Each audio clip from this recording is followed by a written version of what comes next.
साथियों, बायोलॉजी का यह एक मास्टर क्लास होने वाला है। इस क्लास में टोटल 150 एमसीक्यू क्वेश्चंस रहेंगे। पिछले कई वर्षों में जो क्वेश्चन सबसे ज़्यादा बार पूछे गए हैं, मैंने उन क्वेश्चनों को आज के इस क्लास में ऐड किया है। इजी, मॉडरेट और हार्ड तीनों टाइप के क्वेश्चन आंसर जो कि सबसे ज़्यादा बार पेपर में पूछा जाता है, उन क्वेश्चनों को ऐड किया है। आपको बता दें, ये क्वेश्चंस आपके सभी परीक्षाओं के लिए महत्वपूर्ण है, तो आपको आज का ये क्लास शुरू से अंत तक देख लेना है, क्योंकि ये क्वेश्चंस बहुत ही महत्वपूर्ण है। आप जिस भी एग्ज़ाम की तैयारी कर रहे हो साथियों, सभी एग्ज़ाम्स में क्वेश्चंस आपसे पूछे जाएंगे। तो चलिए फिर जनरल साइंस के इस शानदार सेशन की शुरुआत करते हैं और मोस्ट इंपोर्टेंट सिलेक्टेड क्वेश्चंस को देखते हैं। नमस्कार साथियों, मेरा नाम है सुभाष राज और स्वागत है आप सभी साथियों का एक्समार्ट स्टडी 2.0 यूट्यूब चैनल पर। तो पहला क्वेश्चन है, शरीर की सबसे बड़ी ग्रंथि कौन सी है? तो देखिएगा ध्यान से, हमारे शरीर की सबसे बड़ी ग्रंथि आपसे पूछा है कौन सी होती है, तो याद रखना करेक्ट आएगा यकृत। यकृत यानी लीवर। यहीं अगर आपसे पूछे मानव शरीर की दूसरी सबसे बड़ी ग्रंथि कौन सी है, तो याद रखना दूसरी सबसे बड़ी ग्रंथि जो होती है वो होती है अग्नाशय। ठीक है, अग्नाशय जो है ये मानव शरीर की दूसरी सबसे बड़ी ग्रंथि है।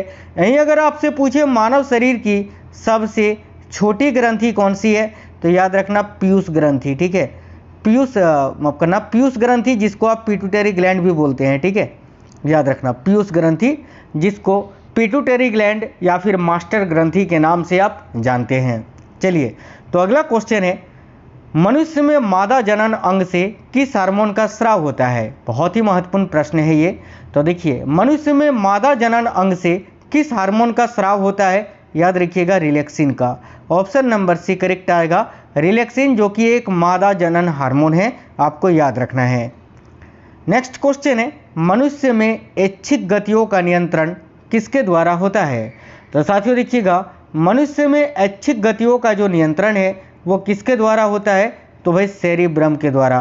साथियों, सेरिब्रम जो हमारे मस्तिष्क में पाया जाता है, सेरिब्रम को साथियों बुद्धि और चतुराई का केंद्र भी बोला जाता है। बुद्धि और चतुराई का केंद्र भी बोला जाता है, आपको याद रखना है। नेक्स्ट क्वेश्चन है, शरीर का तापक्रम कहाँ नियंत्रित होता है? तो देखिए, हमारे बॉडी का जो टेम्परेचर होता है, तापमान, ये कहाँ से नियंत्रित होता है? याद रखिएगा हाइपोथैलेमस से। हाइपोथैलेमस जो कि मनुष्य के मस्तिष्क का ही एक हिस्सा होता है। अगला क्वेश्चन है, अमीबा में भोजन का अंतग्रहण किसके द्वारा होता है? ध्यान से देखिएगा, अमीबा में भोजन का जो अंतग्रहण है ये किसके द्वारा होता है? तो कूटपाद के द्वारा। साथियों, आज का ये क्लास बहुत ही इंपॉर्टेंट और बिल्कुल फास्ट क्लास है, क्योंकि आपको समय भी बचाना है।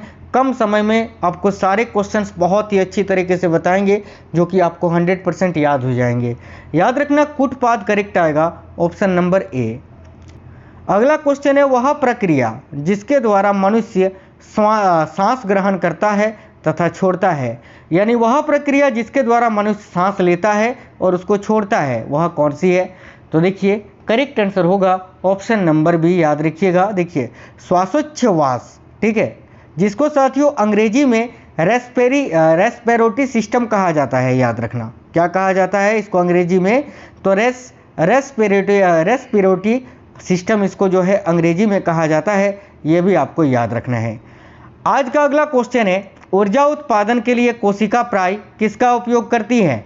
तो भाई ऊर्जा उत्पादन के लिए कोशिका जो होती हैं ये किसका प्रयोग करती हैं? तो करेक्ट आएगा ग्लूकोज का। ऑप्शन नंबर बी यहाँ करेक्ट आंसर होगा, ग्लूकोज। किस अभिक्रिया द्वारा पौधों में ऑक्सीजन बाहरी वातावरण से कोशिकाओं में पहुंचता है? क्वेश्चन में पूछा जा रहा है कि इनमें से कौन सा अभिक्रिया है जिसके द्वारा पौधों में ऑक्सीजन बाहरी वातावरण से कोशिकाओं में पहुंचता है?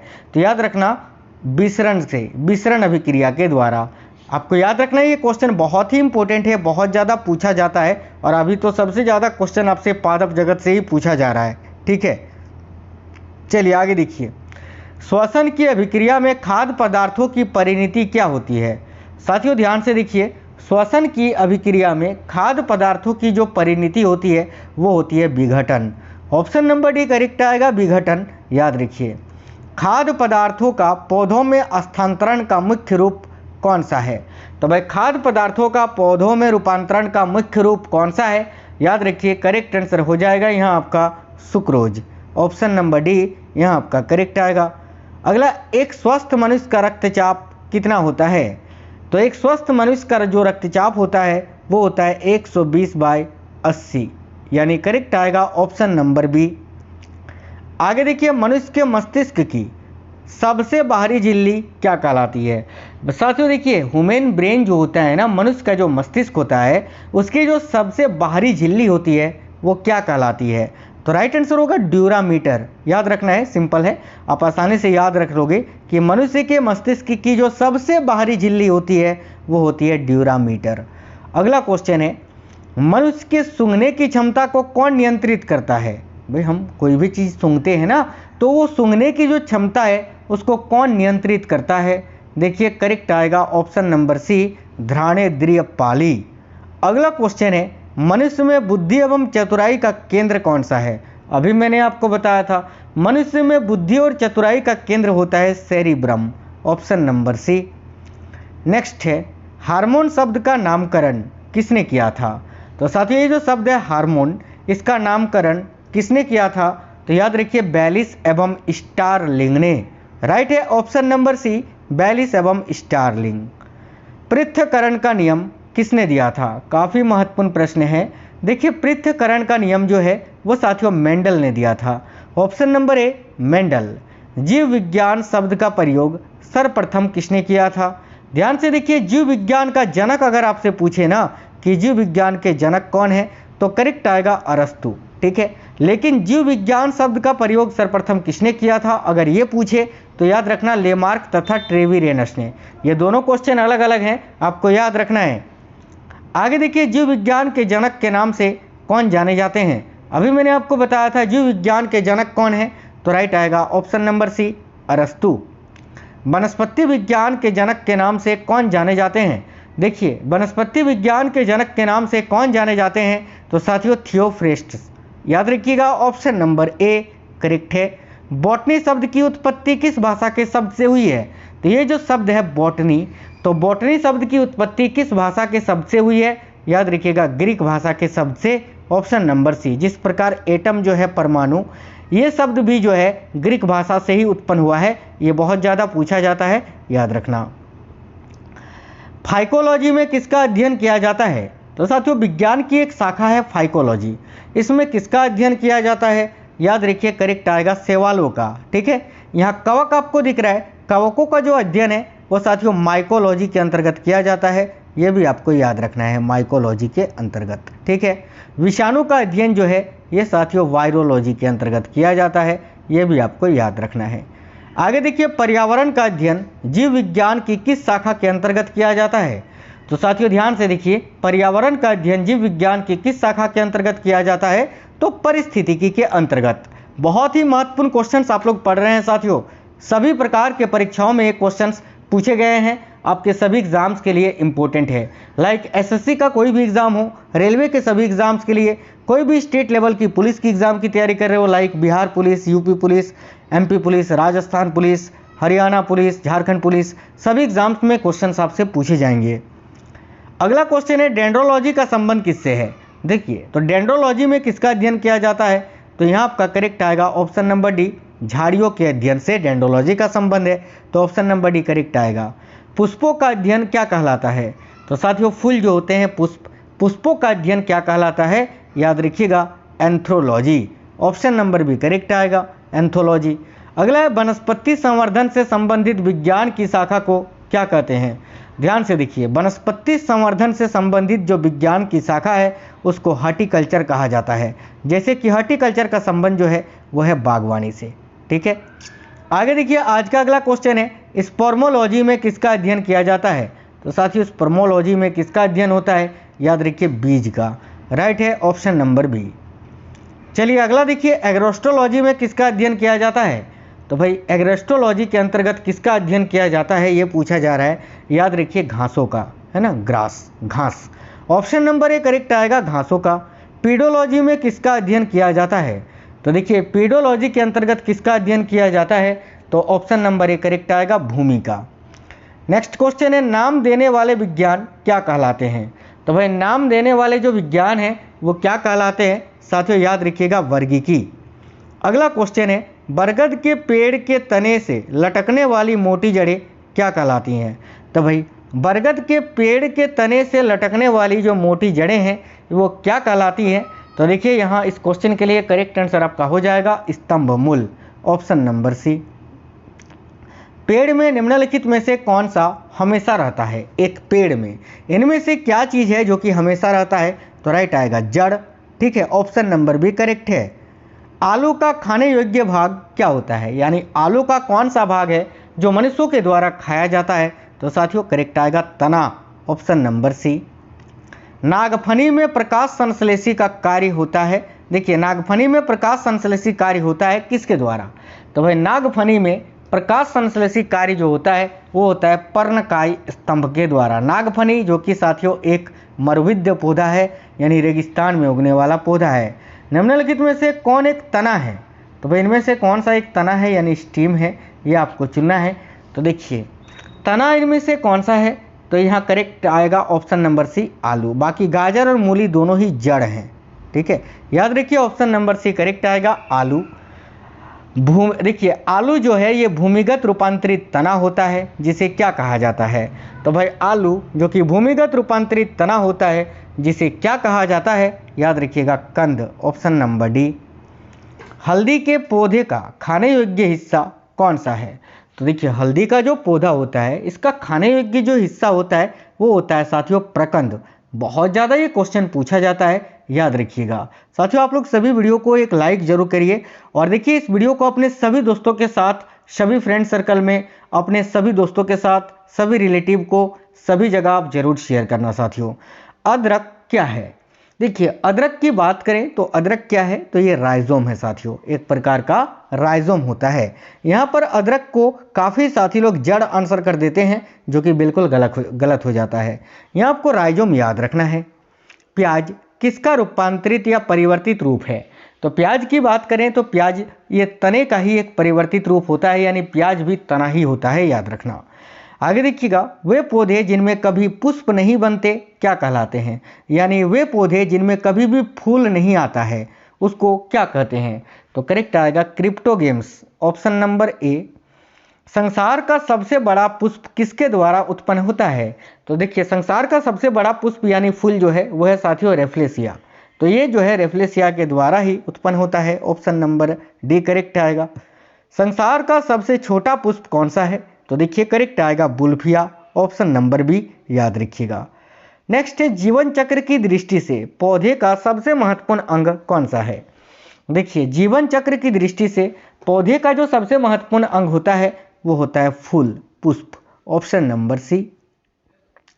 कौन एक जीवित जीवाश्म कहलाता है? साथियों ये क्वेश्चन भी बहुत ही इंपॉर्टेंट है। तो इनमें से किसको जीवित जीवाश्म कहा जाता है? याद रखना जिंकगो को, ऑप्शन नंबर बी करेक्ट है। दमा एवं खांसी के रोगों में काम आने वाली औषधि इफेड्रिन किससे प्राप्त की जाती है? तो भाई दमा एवं खांसी के रोगों में काम आने वाली जो औषधि है इफेड्रिन, ये किससे प्राप्त की जाती है? याद रखिए इफेड्रा से, ऑप्शन नंबर डी इफेड्रा। अगला क्वेश्चन है ऑक्सीजन ये क्या है? तो देखिए ऑक्सीजन की बात करें तो भाई ये क्या होता है? तो याद रखना एक एंजाइम होता है, ऑप्शन नंबर सी एंजाइम। जैव प्रक्रम के अंतर्गत कौन आता है? देखिए जैव प्रक्रम के अंतर्गत ये सभी आते हैं, पोषण, उत्सर्जन, श्वसन, ये सभी जो है जैव प्रक्रम के अंतर्गत आते हैं। गोबर छत्ता किसके अंतर्गत आता है? तो गोबर छत्ता की बात करें तो ये मृत जीवी के अंतर्गत आता है, ऑप्शन नंबर ए मृत जीवी। आगे देखिएगा, वायुमंडल में सामान्यतः कार्बन डाइऑक्साइड कितना प्रतिशत पाया जाता है? ये भी क्वेश्चन बहुत ज़्यादा पूछा जाता है। तो साथियों कार्बन डाइऑक्साइड की बात करें तो ये वायुमंडल में 0.03% पाया जाता है, ऑप्शन नंबर डी। नेक्स्ट है छाया में पनपने वाले पौधे को क्या कहते हैं? यानी वह पौधे जो छाया में उगते हैं उनको क्या कहा जाता है? याद रखिए सियोकाइट्स, ठीक है, बहुत इंपॉर्टेंट क्वेश्चन है ये, याद रखिए जो पौधे छाया में उगते हैं उनको सियोकाइट्स कहा जाता है। मनुष्य में मुख्य श्वसन अंग क्या है? मनुष्य का जो मुख्य श्वसन अंग है वो क्या है? यहाँ पर ज़्यादातर साथी नाक बताएंगे जो कि गलत हो जाएगा, याद रखना फेफड़ा, लंग्स, ठीक है। नेक्स्ट क्वेश्चन है निम्न में से कौन सी बीमारी श्वसन तंत्र से संबंधित है? तो भाई श्वसन तंत्र को प्रभावित करने वाली बीमारी इनमें से कौन सी है? तो ऑप्शन नंबर डी, बी और सी दोनों, यानी टीबी और निमोनिया, ये दोनों जो है श्वसन तंत्र को प्रभावित करने वाली बीमारी है। उच्च रक्तचाप की अवस्था को क्या कहते हैं? तो साथियों उच्च रक्तचाप की अवस्था को क्या कहते हैं? याद रखिएगा, करेक्ट आएगा hypertension, option number C. मछलियों में उत्सर्जित पदार्थ क्या होता है? यानी मछलियों से जो पदार्थ उत्सर्जित होता है वो कौन सा पदार्थ है? याद रखिए अमोनिया। अमोनिया का सूत्र NH3 होता है, ये आपको याद रखना है।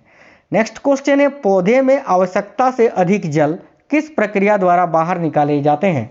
यानी पौधों को जब आवश्यकता से, यानी पौधों को जितना पानी चाहिए उससे ज़्यादा जब मिल जाता है तो वो पौधे किस प्रक्रिया के द्वारा जो अतिरिक्त पानी होता है उसको बाहर निकालते हैं? याद रखना, बाष्पोत्सर्जन के द्वारा। एक क्वेश्चन पूछा जाता है कि बाष्पोत्सर्जन को किससे मापा जाता है? तो याद रखना पोटोमीटर से, पोटोमीटर, ठीक है, पोटोमीटर से बाष्पोत्सर्जन को मापा जाता है। आगे देखिए, निम्न में से किसे प्रकाश संश्लेषी अंगक कहते हैं?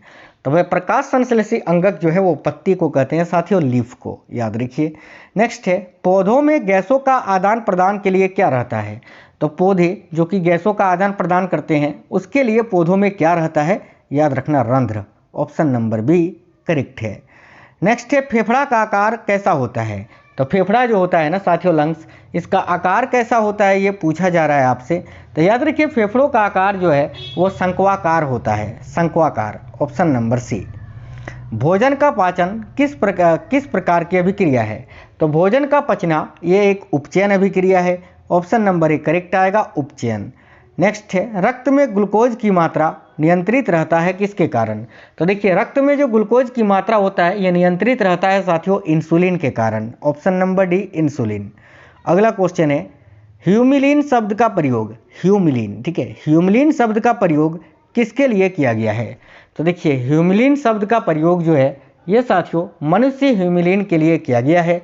याद रखिए राइट आंसर हो जाएगा मनुष्य ह्यूमिलिन, यानी इस क्वेश्चन के लिए आपका करेक्ट आंसर होगा ऑप्शन नंबर सी, ठीक है। चलिए तो आगे देखते हैं, आज का अगला क्वेश्चन है, देखिएगा, उद्योग में रेनिन का उपयोग किसके लिए किया जाता है? तो उद्योगों में रेनिन का उपयोग किसके लिए होता है? तो एंजाइम के लिए, option number B enzymes correct है। आनुवांशिक, देखिए आनुवांशिक इंजीनियरिंग से उत्पन्न जीवाणु का उपयोग किसके आर्थिक उत्पादन के लिए किया जाता है? क्वेश्चन देखिए बहुत ही इंपॉर्टेंट है, ठीक है। तो आनुवांशिक इंजीनियरिंग से उत्पन्न जीवाणु का जो उपयोग है वो साथियों किसके आर्थिक उत्पादन के लिए किया जाता है? तो भाई याद रखिए करेक्ट आएगा, देखिए ह्यूमन इंसुलिन के लिए, माफ करना एक सेकंड साथियों, हाँ ठीक है, ह्यूमन इंसुलिन के लिए किया जाता है, याद रखना ऑप्शन नंबर सी। साथियों इंसुलिन का प्रयोग हम जो है ना मधुमेह के उपचार के लिए करते हैं, यह भी आपको याद रखना है, ठीक है। चलिए नेक्स्ट क्वेश्चन देखिए, निम्न में से कौन सा कथन एंटीबायोटिक के लिए सत्य नहीं है? इनमें से कौन सा कथन है जो कि एंटीबायोटिक के लिए सत्य नहीं है, ये आपको चुनना है। ऑप्शन नंबर ए में है कि प्रथम एंटीबायोटिक की खोज अलेक्जेंडर ने की थी, ये बिल्कुल सही है। एंटीबायोटिक शब्द एस बॉकमैन ने 1942 में दिया था, यह भी सही है। कुछ मनुष्य एक विशेष एंटीबायोटिक के प्रति संवेदनशील होते हैं, यह भी सही है। लेकिन ऑप्शन नंबर डी में लिखा हुआ है कि प्रत्येक एंटीबायोटिक केवल एक विशेष प्रकार के रोगाणु यानी जम के प्रति प्रभावी होते हैं, ये गलत है। तो ऑप्शन नंबर डी इस क्वेश्चन का करेक्ट आंसर हो जाएगा। आगे देखिए, एंटीबायोटिक मुख्य रूप से किससे प्राप्त होता है? तो देखिए एंटीबायोटिक जो है मुख्य रूप से फफूंद यानी कवक और माइसिंटिस से प्राप्त होता है, याद रखना, फफूंद और एक्टिनोमाइसिंटिस से, यानी ए और बी दोनों ही सही है, तो ऑप्शन नंबर डी करेक्ट आएगा। निम्न में से कौन से एक सूक्ष्म जीव को साइट्रिक अम्ल के उत्पादन में काम में लेते हैं? तो इनमें से कौन सा सूक्ष्म जीव है जिसका प्रयोग साइट्रिक अम्ल के उत्पादन में काम में लेते हैं? तो देखिए यहाँ आपका करेक्ट आंसर हो जाएगा option number C, Aspergillus niger का, ऑप्शन नंबर सी करेक्ट रहेगा। आगे देखिए, ऐसी औषधि जिसका उपयोग कैंसर के उपचार में किया जाता है तथा उसका उत्पादन जैव तकनीक के द्वारा किया जाता है, तो भाई याद रखिएगा करेक्ट आंसर होगा साथियों इंटरफेरॉन, ऑप्शन नंबर ए, ठीक है। एक प्रकार की औषधि है जिसका उपयोग कैंसर के उपचार में किया जाता है। अगला क्वेश्चन है, देखिए, प्रोपियोनिक बैक्टीरिया किसका मुख्य स्रोत है? याद रखिएगा, देखिए प्रोपियोनिक बैक्टीरिया जो है ये साथियों काबोलेमीन का जो है एक मुख्य स्रोत होता है। करेक्ट आएगा ऑप्शन नंबर बी, आपको याद रखना है। ठीक है, विनेगर यानी सिरका का निर्माण अल्कोहल से किसके द्वारा किया जाता है?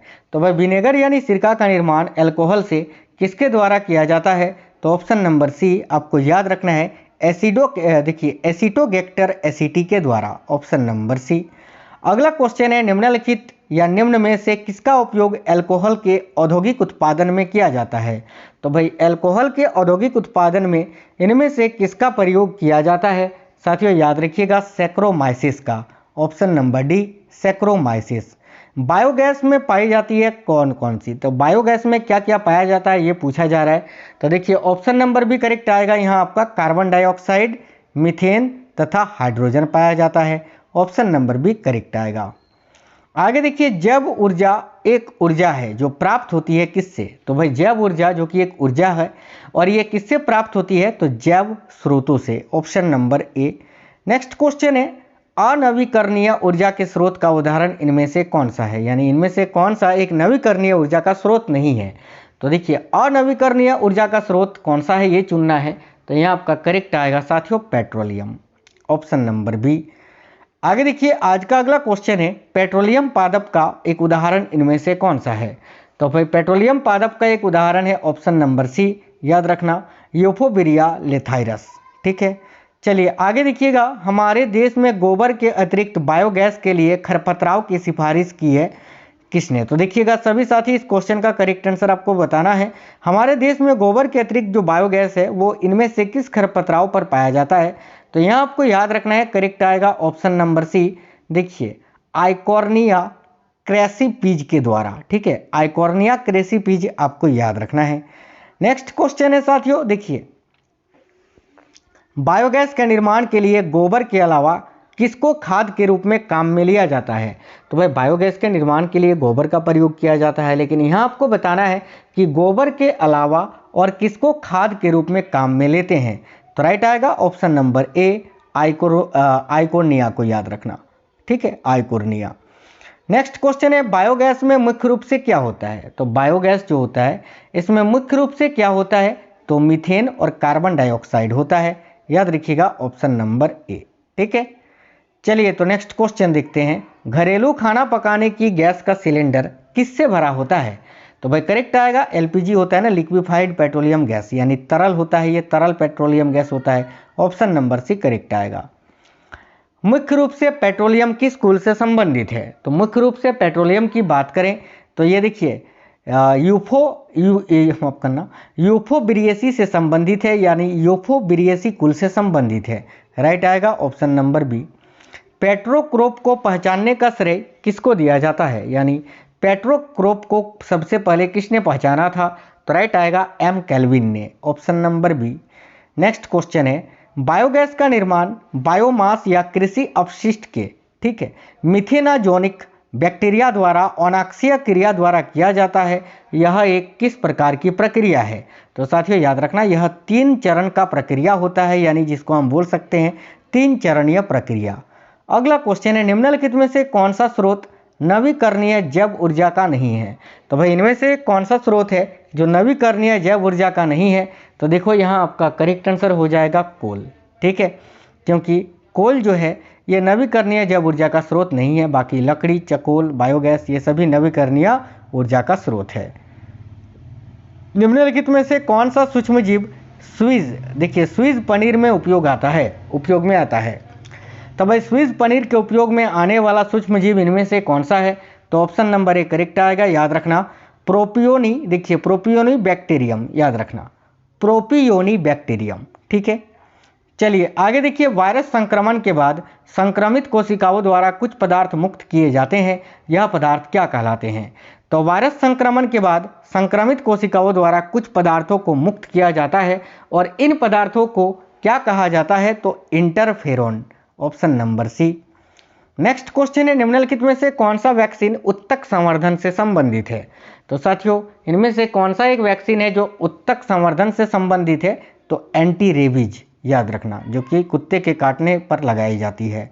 अगला क्वेश्चन है ह्यूमिलिन को कौन से प्रकार के ट्रांसजेनिक सूक्ष्मजीव से तैयार किया जाता है?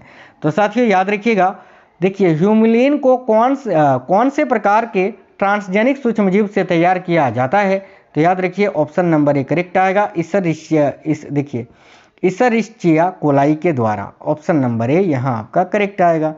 नेक्स्ट क्वेश्चन है कोई प्रोटीन प्राप्त किया जाता है किससे? तो कोई भी क्रोई प्रोटीन की बात करें यहाँ, तो क्रोई प्रोटीन जो होता है ये किससे प्राप्त किया जाता है? तो भाई याद रखिएगा ऑप्शन नंबर ए करेक्ट आएगा, बैसिलस, देखिए बैसिलस थुरिनजिएंसिस के द्वारा, यानी करेक्ट आएगा ऑप्शन नंबर ए। बायोगैस में क्या सम्मिलित रहता है? ये क्वेश्चन मैंने आपको अभी बताया था। तो देखिए बायोगैस की बात करें तो इसमें मीथेन होता है, कार्बन डाइऑक्साइड गैस होता है और हाइड्रोजन होता है, यानी करेक्ट आएगा ऑप्शन नंबर बी। आगे देखिए सिट्रिक अम्ल उत्पादित किया जाता है किसके द्वारा? तो साइट्रिक एसिड की बात करें, साइट्रिक अम्ल की बात करें तो एस्परजिलस नाइगर के द्वारा उत्पादित किया जाता है। Option number A right answer होगा। अगला क्वेश्चन है यहाँ, निम्न में से कौन सा आयनिक डिटर्जेंट है? तो भाई इनमें से कौन सा एक आयनिक डिटर्जेंट है? तो याद रखिएगा एसडीएस। एसडीएस का फुल फॉर्म अगर आपसे पूछे तो याद रखना सोडियम डोडेसिल सल्फेट होता है, ठीक है, सोडियम डोडेसिल सल्फेट, ठीक है, जो कि एक आयनिक डिटर्जेंट होता है साथियों। आगे देखिए साइट्रिक अम्ल किससे प्राप्त होता है? यार ये क्वेश्चन मैंने आपको तो बताया ना अभी, एस्परजिलस नाइगर के द्वारा, तो ऑप्शन नंबर बी करेक्ट आएगा।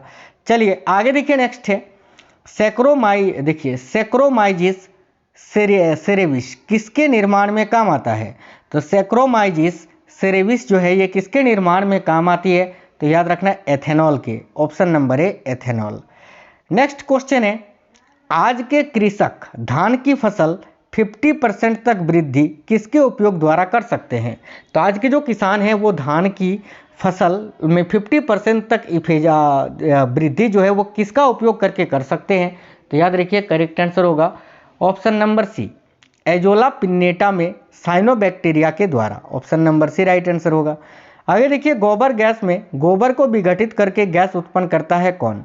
तो वह गोबर गैस में गोबर को विघटित करके जो गैस उत्पन्न करता है वो कौन होता है? तो याद रखना मेथेनोजोनिक जीवाणु। Option number C. अगला क्वेश्चन है निम्न में से कौन सा युग्म जैव उर्वरक का है?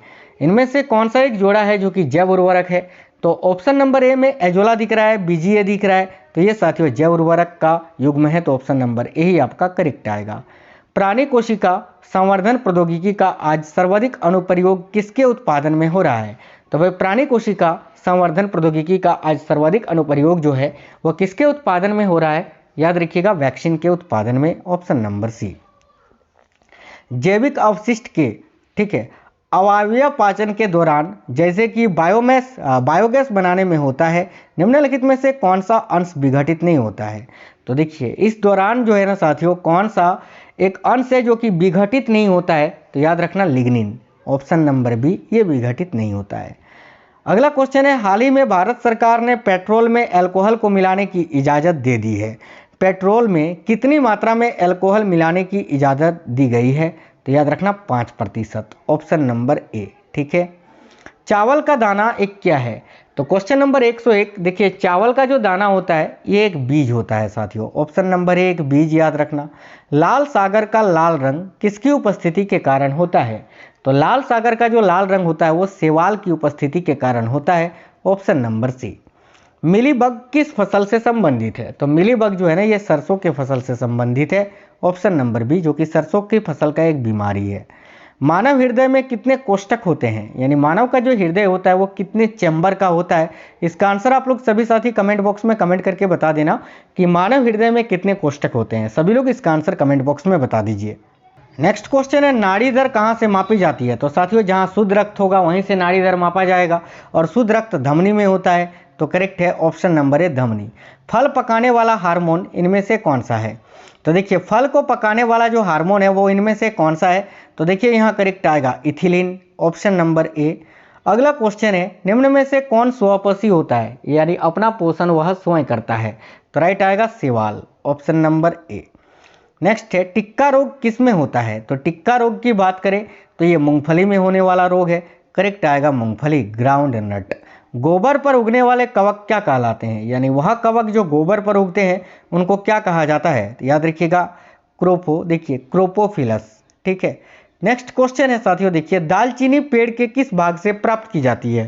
तो यहाँ दालचीनी की बात करें तो ये पौधे के छाल से प्राप्त की जाती है, ऑप्शन नंबर सी छाल।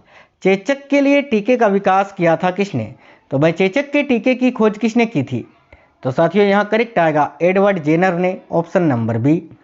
दूध के दही के रूप में जमाने का कारण क्या है, तो दूध से जो दही बनता है वो किसके कारण जमता है, तो भाई लैक्टोबैसिलस के कारण, ऑप्शन नंबर ए करेक्ट आएगा। जापान में लोग किस लाइकेन को सब्जी के रूप में खाते हैं, तो याद रखिए यहाँ आपका करेक्ट आंसर हो जाएगा इंडोकार्पन को, ऑप्शन नंबर बी। ठीक है, अगला है मिर्गी की औषधि किस लाइकेन से प्राप्त होती है, तो मिर्गी की जो औषधि होती है वो किस लाइकेन से प्राप्त होती है, याद रखिएगा परमेलिया से, ऑप्शन नंबर डी। चाय के पौधे का वानस्पतिक नाम क्या होता है, साथियों बहुत ही इंपॉर्टेंट क्वेश्चन है। देखिए चाय का जो पौधा होता है उसका वानस्पतिक नाम होता है थियासाइनेंसिस, ऑप्शन नंबर बी। चावल का दाना एक क्या होता है, देखिए चावल का जो दाना होता है वो साथियों क्या होता है, भाई करेक्ट आएगा एक बीज होता है, ऑप्शन नंबर ए करेक्ट आएगा। तारपीन का तेल किससे प्राप्त होता है, देखिए तारपीन का तेल जो है वो चीड़ से प्राप्त होता है ना, चीड़ के पौधे से, ऑप्शन नंबर बी। लौंग होता है एक क्या, तो लौंग की बात करें तो ये शुष्क पुष्प कलिका होता है, यानी फूल की कली होती है। नेक्स्ट क्वेश्चन है निम्न में से सबसे छोटा जीव कौन सा है, तो इनमें से सबसे छोटा जीव जो है वो है माइकोप्लाज्मा, ऑप्शन नंबर ए। फूलगोभी के पौधे का कौन सा भाग है जो खाया जाता है, तो भाई फूलगोभी के पौधे का कौन सा भाग खाया जाता है, काफ़ी अच्छा क्वेश्चन है, याद रखिएगा पुष्पक्रम, ऑप्शन नंबर ए। अगला क्वेश्चन है निम्नलिखित में से कौन सा एक जड़ नहीं है, शकरकंद भी जड़ है, मूली भी ये जड़ है, गाजर भी जड़ है, आलू मैंने आपको बताया अभी तना है, तो राइट आएगा ऑप्शन नंबर सी आलू। पत्तियों में हरिमहीनता किसकी कमी से होता है, तो राइट आएगा मैग्नीशियम की कमी से साथियों, ऑप्शन नंबर ए। अवस्तंभ मूल किस फसल में पाई जाती है, तो देखिए अवस्तंभ मूल की बात करें तो ये शुगर कैन यानी गन्ने में पाई जाती हैं। निम्नलिखित में से कौन सा रोग विषाणु के कारण होता है, तो भाई इनमें से कौन सा रोग है जो विषाणु यानी वायरस के कारण होता है, तो चेचक, ऑप्शन नंबर सी। अगला क्वेश्चन है अगर अगर किससे प्राप्त होता है, यह भी क्वेश्चन बहुत ज़्यादा पूछा जाता है, तो अगर अगर जो है एक शैवाल से प्राप्त होता है, ऑप्शन नंबर ए। निम्नलिखित में से किसके द्वारा दूध खट्टा होता है, तो इनमें से किसके द्वारा दूध खट्टा होता है, याद रखिए बैक्टीरिया के द्वारा, ऑप्शन नंबर बी। निम्नलिखित में से कौन सा रोग जीवाणु संक्रमण के कारण होती है, यानी जीवाणु के द्वारा होने वाली रोग कौन सी है, तो ये सभी पेचिस, दम्मा, कुष्ठ सभी रोग। ठीक है, आगे देखिएगा बाष्पोत्सर्जन मापी यंत्र कौन सा है। अभी मैंने आपको बताया था कि बाष्पोत्सर्जन को किससे मापा जाता है, तो पोटोमीटर में मापा जाता है। आगे देखिए वनस्पति विज्ञान की वह शाखा जिसके अंतर्गत कवकों का अध्ययन किया जाता है क्या कहलाता है। अभी मैंने आपको बताया था साथियों माइकोलॉजी। पोमोलॉजी के अंतर्गत फलों का अध्ययन किया जाता है, याद रखना। फलों का अध्ययन क्या क्या कहलाता है, अभी मैंने आपको बताया ना फलों का अध्ययन किस में, पोमोलॉजी के अंतर्गत किया जाता है।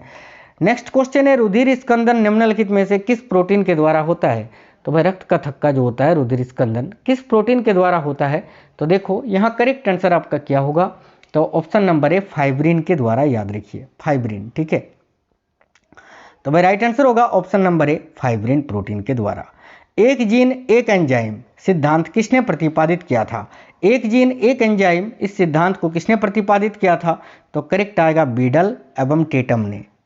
आगे देखिएगा आधुनिक आनुवांशिकी का जनक किसे माना जाता है, तो भाई आधुनिक आनुवांशिकी का जनक जो है वो ग्रिगर मेंडल को माना जाता है। नेक्स्ट क्वेश्चन है विश्व में सबसे बड़ा जीवित पक्षी कौन सा होता है, तो करेक्ट आएगा ऑस्ट्रिच यानी शुतुरमुर्ग। इनमें से कौन सा कोशिकांग श्वसन क्रिया से संबंधित है, तो देखिए श्वसन क्रिया से संबंधित कोशिकांग इनमें से कौन सा है, तो वह करेक्ट आएगा माइटोकॉन्ड्रिया। माइटोकॉन्ड्रिया को कोशिका का पावर हाउस भी कहा जाता है, याद रखिएगा। कपास का रेशा ये प्राप्त होता है किससे, तो साथियों कपास का जो रेशा होता है ये बीजों से प्राप्त होता है, ऑप्शन नंबर ए बीजों से। किस देश को दुनिया का शर्करा कटोरा यानी चीनी का कटोरा कहा जाता है, तो भाई इनमें से वो कौन सा देश है जिसको दुनिया का शर्करा कटोरा कहा जाता है, तो देखिए करेक्ट आएगा क्यूबा को। आगे देखिए नेक्स्ट है इनमें से कौन सा राज्य भारत का सबसे बड़ा कॉफी उत्पादक है, तो भारत का सबसे बड़ा कॉफी उत्पादक राज्य कौन सा है, याद रखिएगा कर्नाटक। नेक्स्ट है पशुधन में सबसे ज़्यादा बच्चे देने वाली नस्ल कौन सी है? तो पशुधन में सबसे ज़्यादा जो बच्चे देने वाली नस्ल है वह है सूकर। अगला क्वेश्चन है ऊँट की गर्भावधि कितने दिन का होता है?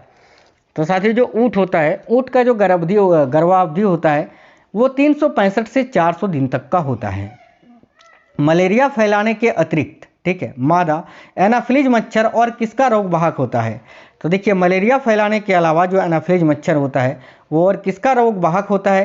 तो याद रखिए फीलपाँव का, ऑप्शन नंबर बी फीलपाँव।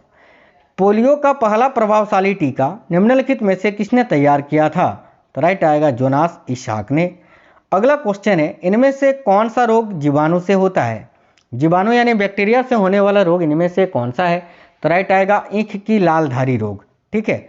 अगला क्वेश्चन है सेब का जल क्रोड़ रोग जो होता है ये किसके कारण होता है?